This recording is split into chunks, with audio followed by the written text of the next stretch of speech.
warm welcome everyone joining us today to this insightful session proudly brought to you by Astra Zeneca. आज हम एक बहुत ही important topic को discuss करने वाले हैं, the role of breast feeding in protecting preterm infant from RSV।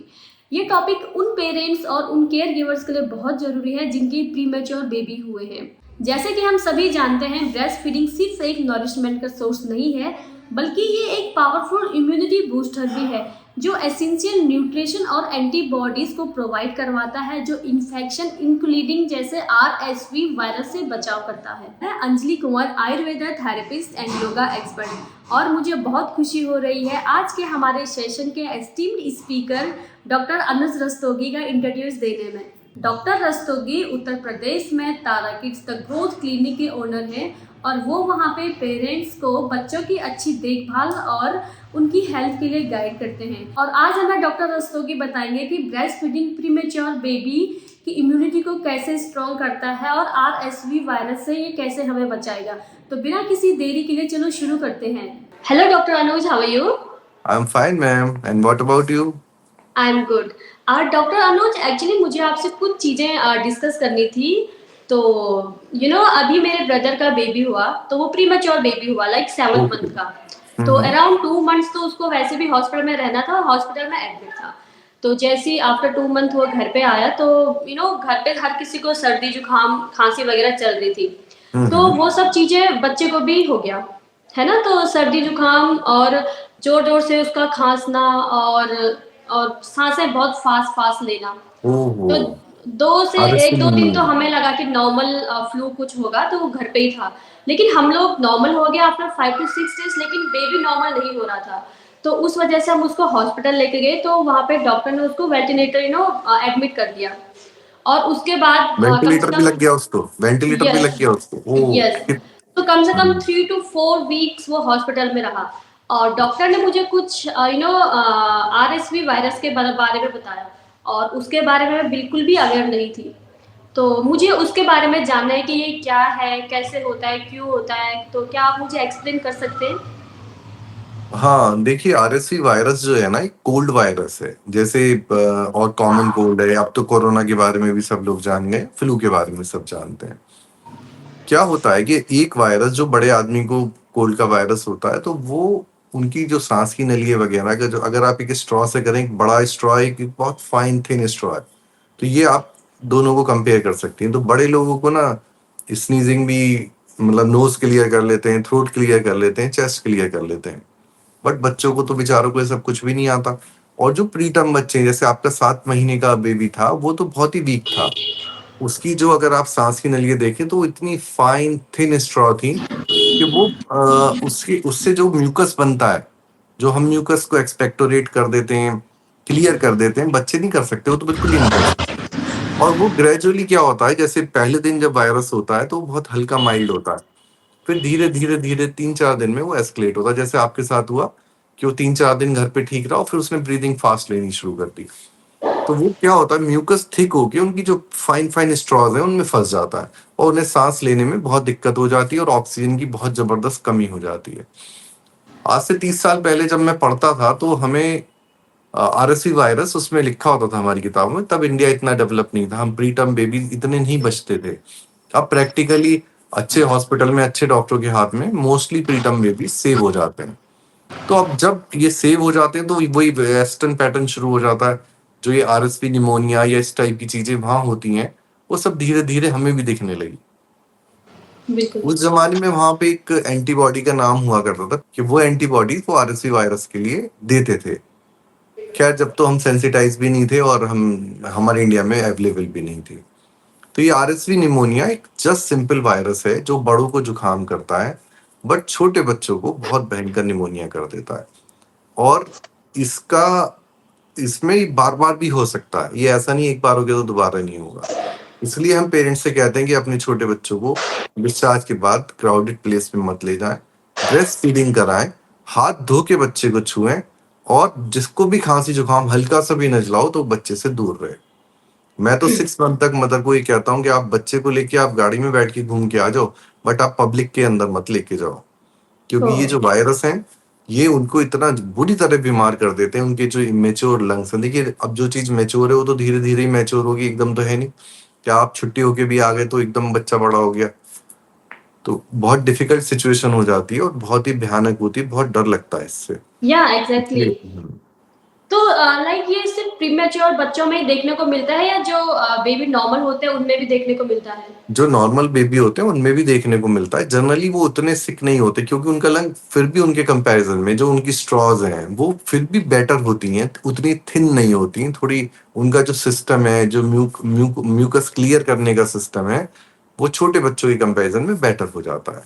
तो वो भी हो सकते हैं, कुछ बच्चे वो भी बहुत बीमार हो जाते हैं, बट मेजरली जो ये मेजर प्रॉब्लम है बाय एंड लार्ज, ये जो 7 महीने 8 माह से बच्चे हैं, उनकी ज़्यादा है।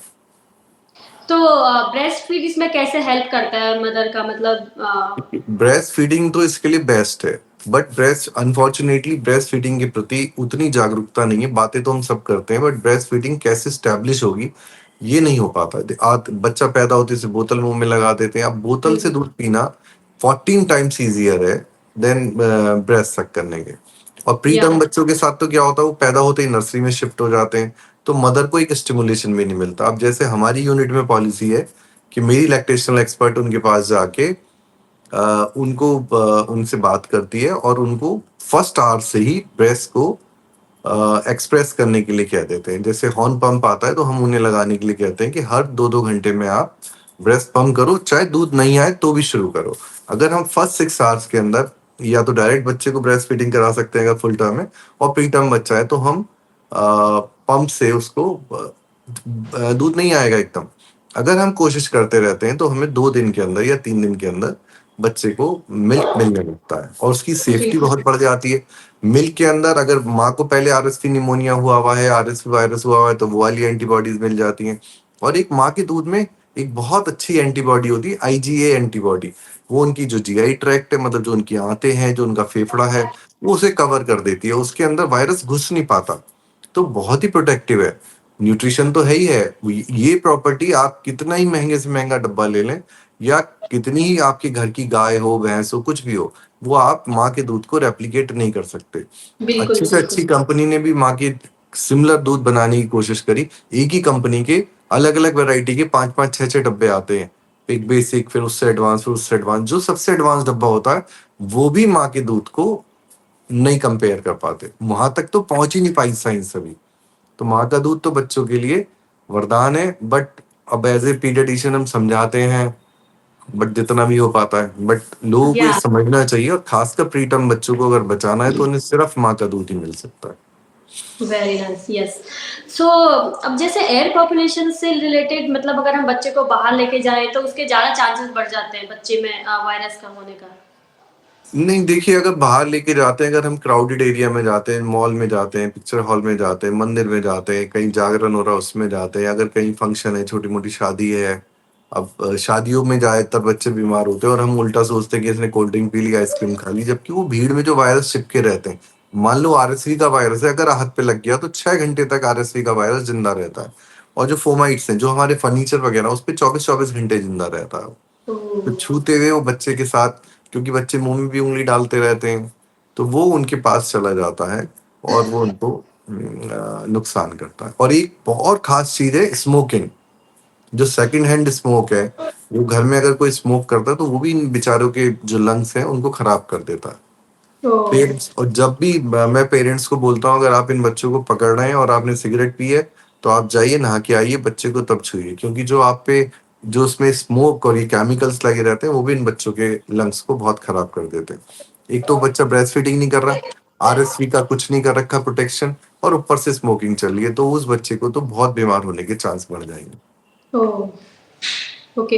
तो इससे हम कैसे मतलब इसके बारे में मैंने एक्चुअली यूट्यूब और गूगल पे भी बहुत चेक किया थे, तो बहुत सारे मिथ और फैक्ट भी मैंने पढ़े थे।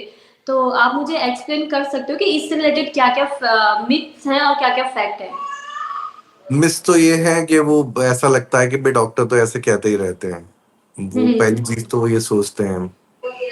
दूसरा, फिर जो घर में बड़ी दादी होती हैं, वो कहती हैं कि इसका फादर भी तो बड़ा हुआ है हाँ, और फिर बिल्कुल। ठीक हो गया। तो वो बहुत सारी चीजों का ना रियलाइजेशन नहीं है क्योंकि हम ना दूसरी चीज़ों को ब्लेम कर देते हैं, क्योंकि हमारा एजुकेशन का लेवल वो नहीं कि ठंड लग गई, गर्मी में भी बोलेंगे ठंड लग गई।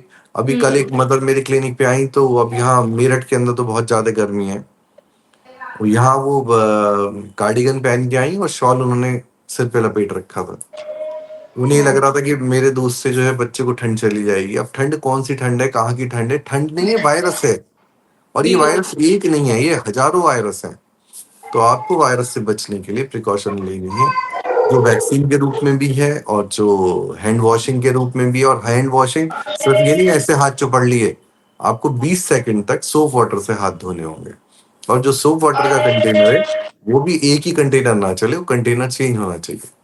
सर, तो जैसे अगर ये आरएसवी किसी बच्चे में हो गया तो उसको हम कैसे उसको बचा सकते हैं, मतलब कैसे हम बच्चे को देखभाल या बच्चे को बचा सकते हैं उससे रिलेटेड, आप कोई जानकारी मुझे बताएं तो। देखिए, एक तो आरएसवी अगर आपके बेबी को हो गया तो दोबारा भी हो सकता है, और जिन बच्चों को नहीं हुआ, प्रीटर्म बच्चों को, उनको भी तो बचाना है। तो इसके लिए हम ना पैसिव इम्यूनिटी क्रिएट करते हैं उनमें।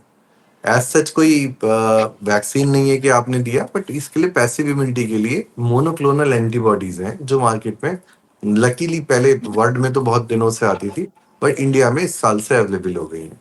तो वो महीने में एक बार मोनोक्लोनल एंटीबॉडीज दे देते हैं बच्चे को। तो वो बहुत अच्छी प्रोटेक्शन बच्चे को दे देता है। Monoclonal antibodies, breast feeding, hand hygiene और क्राउडेड प्लेस से बचना, ये सब मिलके बच्चे को बहुत प्रोटेक्ट कर देते हैं और आरएसवी के चांस प्रैक्टिकली निल हो जाते हैं। ओके, मतलब हम ब्रेस्ट फीड ज्यादा कर सकते हैं बच्चे को ताकि उसको एसवी का खतरा थोड़ा कम जहां रहे। तक हो सके एक्सक्लूसिव ब्रेस्ट फीडिंग पे मेहनत करनी चाहिए, उसकी इंपॉर्टेंस को समझना चाहिए। ये सिर्फ ये नहीं है आपने दूध पानी पिला दिया, कैल्शियम पिला दिया, प्रोटीन खिला दिया। माता दूध अमृत है बच्चे के लिए, और खासकर प्रीटर्म बच्चे के लिए उसमें तो कोई सब्स्टिट्यूट होना ही नहीं चाहिए। मदर की काउंसलिंग इस तरह से होनी चाहिए और लैक्टेशन एक्सपर्ट के कांटेक्ट में रहना चाहिए, और हार नहीं माननी चाहिए। बहुत सी लेडीज एकदम से हार मान जाती हैं, उससे वो दूध लूज कर देती। Okay, thank you doctor, thank you so much for sharing your knowledge. अभी मेरे थैंक सारे यू। डाउट्स क्लियर हो चुके हैं और अभी हम आप ध्यान अगर रखेंगे। कोई फिर भी डाउट रह जाए तो मैं पेरेंट्स के लिए डिफरेंट डिफरेंट वीडियोस बनाता हूँ, जिससे कि वो हमारा एस्पेक्ट समझे और बीमारियों से अपने बच्चों को बचाएं। आप हाँ कोई भी मेरे नाम से आप इंस्टाग्राम या यूट्यूब पे चैनल चेक कर सकते हो। हाँ जी, हाँ जी, इसीलिए मैंने डायरेक्टली आपसे आप इसीलिए मैंने डायरेक्टली आपसे डिस्कस करने का सोचा कि ताकि मेरे सारे डाउट्स क्लियर हो जाए, क्योंकि इंटरनेट पे इतनी सारी बातें हैं, अलग अलग बहुत सारी, कोई फैक्ट कोई मिथ्स है, तो आप स्पेशलाइज्ड हो उस चीज़ के बारे में, तो इसलिए आपने मेरे सारे डाउट्स अभी क्लियर कर लिए। Thank you so much. Thank you ma'am, thank you.